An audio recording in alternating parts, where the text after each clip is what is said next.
Hi, I'm here with Chris Winter. I work right now at the University of Colorado Law School.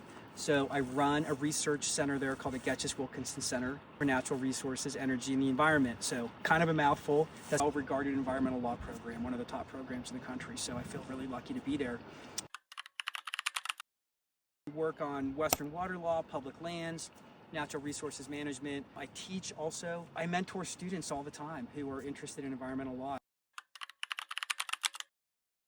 Hear all these news stories about the demise of environmental law and attacks on environmental law. All these terrible things are happening. Should I pursue this career?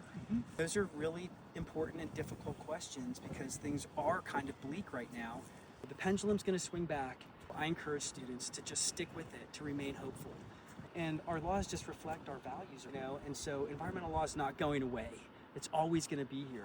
These environmental issues are so related to all of these other social issues. Our relationship to these incredible places is so important.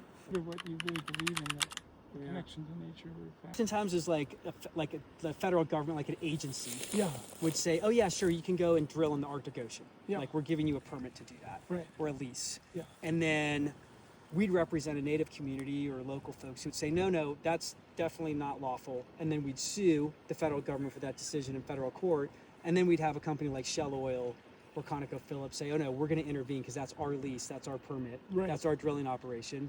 And so then we end up the federal government and Shell Oil, and then we're representing the native community in federal court.